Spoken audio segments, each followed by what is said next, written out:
Alright, what's going on YouTube land? It's Jay the ENTJ back for another video. Uh, I'm on some late night shit. I probably should be asleep, but whatever. So we'll see how this goes.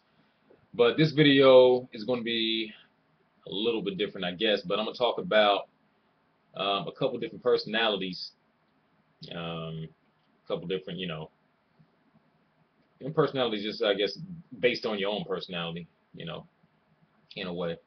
But I'm going to talk about the inferior personality, shadow personality, and then something I call the dark shadow personality, which I don't think I made that up. I'm pretty sure I got that from somewhere.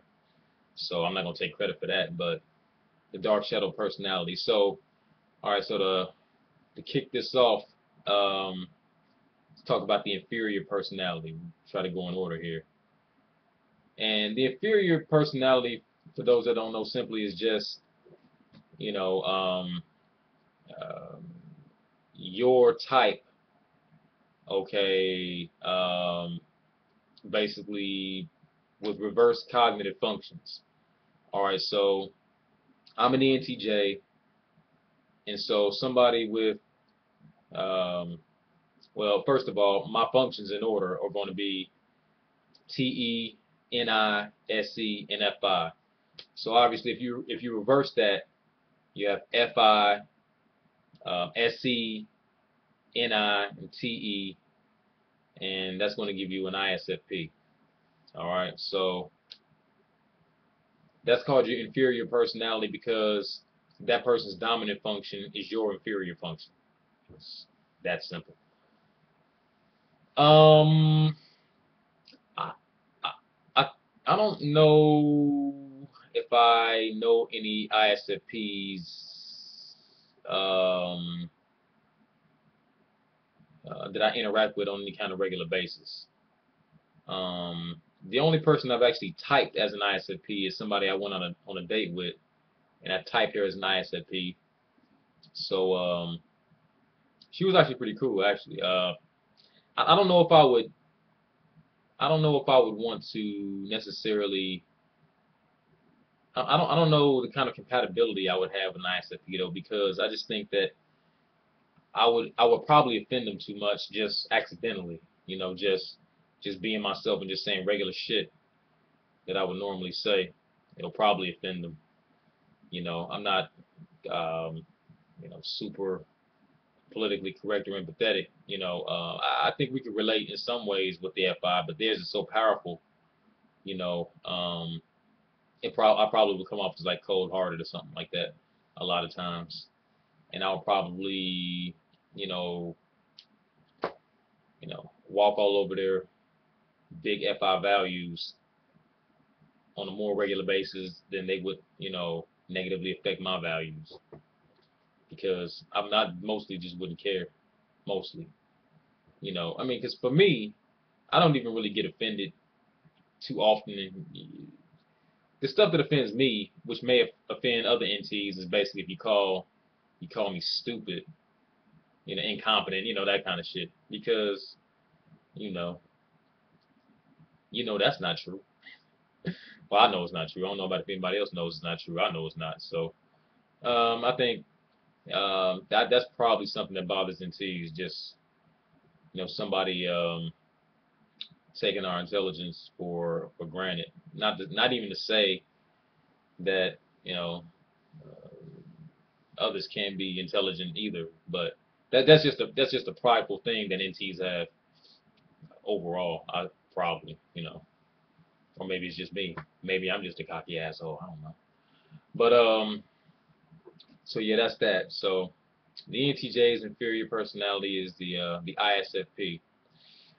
And ENTJ's shadow personality is an INTP, and it's called a shadow personality, I guess, because um, this type has all of the same functions in the same order, just with a different attitude. Okay, so where my thinking is extroverted, the INTPs is introverted. Okay, where my intuition is introverted, the INTPs intuition is extroverted. Where my sensing is extroverted, the INTP's sensing is introverted, and where my feeling is introverted, the INTP's feeling is extroverted. So it's really a complementary thing, or so it would appear. Now, I really don't know any INTPs, so that'll be a very interesting interaction to to try to communicate with somebody who basically shadows your functions. If there's any ENTJs who have had interactions with INTPs and vice versa, you leave some comments and let me know how that situation has worked out for you. Also, any other types, if you've interacted with your shadow and you want to leave a comment, you do that as well, because I find that kind of fascinating to see how that dynamic will play out in real life. But I think just from a temperament perspective, an ENTJ and an INTP probably would be able to relate in a lot of ways. There's some differences, some specific differences, but I think core values wise, I think that there probably will be a good amount of compatibility with that situation. Now, lastly, the dark shadow personality, as I call it, is basically it's your shadow, okay, personality in reverse. So basically, it will be an INTP's inferior personality. So an INTP's inferior personality will be an ENTJ's dark shadow personality, because what you have with that situation is the INTP's functions reversed. So the INTP's functions reversed will be FE, SI, NETI. All right, and so the personality type with those functions are ESFJ. Now,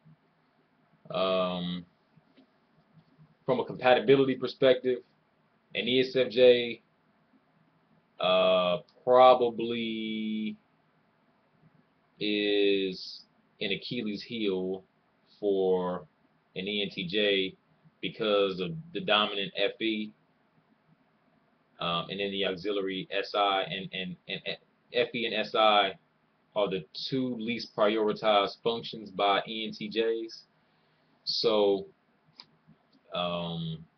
ESFJs pose a particular amount of frustration for ENTJs, and I actually do have some experience with the ESFJ personality type. My grandmother's an ESFJ, and I've got an ex-girlfriend that's also an ESFJ. When we first got together, she said she was an ESTJ, but I soon figured out that that wasn't the case. I'm like, yeah, you don't have dominant TE, but she took the test, I guess, a while back in college, and she got ESTJ, and I'm like, well, SJ I could see, but she also did say borderline ESFJ, and I said, nah, not borderline, all the way, she's got, you know, the quintessential FE characteristics. I mean, she doesn't have dominant TE. I have dominant TE, and she doesn't have it. Hell, I would know if she had it, and she doesn't have it. She gets offended way too easily, and she's does the FE thing, with the people pleasing and and all of that. She just cares about, got a lot of empathy and all that. Cares about others, to a fault and all that kind of thing, which is fine. I mean, there's nothing wrong with it. It's just that it's just least prioritized. I'm not real politically correct. I'm not overly diplomatic and necessarily, and You know, I don't mind, conflicts too much, and I argue and do all this different shit. Now, I don't necessarily like to argue just for the sake of being negative. I do like to be constructive with it. It's usually some kind of point behind the argument. It's not a mindless thing where I'm just trying to, bully my way through something and just quote be right. No, no, no. I mean, I'm actually trying to make some real valid points here, about whatever it is. ESFJs don't want to do all that. If they feel that the conversation is getting the slightest bit aggressive or tense or combative, even if it's constructive in a way as far as getting to the truth, or the core of an issue, they don't want to have any parts of it. They'll run away. They'll find a way to try to get out of that shit. Yeah, I mean, so I like ESFJs fine though. Don't get me wrong, but you know, um, just as you know, a piece of advice: if you're an ENTJ, you probably shouldn't date an ESFJ. Don't get me wrong. Me and my ex get along fine. Me and my grandmother get along okay, but the compatibility is just not, going to be to your liking or satisfaction over a period of time. You're going to get, drained very quickly, and you're going to see that it's just, even if you're, friendly and cordial with each other, you're going to see that it's not going to work out, and you'll both mutually see that. You know what I mean? Your core values are going to be different, and it's just like me and my ex get along fine. You know what I mean? We're still friends, right now. No problem. But our communication styles are different. You know what I mean? The depth of conversation just isn't there for what I would like, and then I'm probably not, as people focused as she would like me to be. So it's just one of those deals. But anyway, I thought I'd do a video about those different personality types, and if anybody has anything they want to add to that, feel free. I'm always open to anything constructive anybody has to offer. All right, hope that was helpful. Later.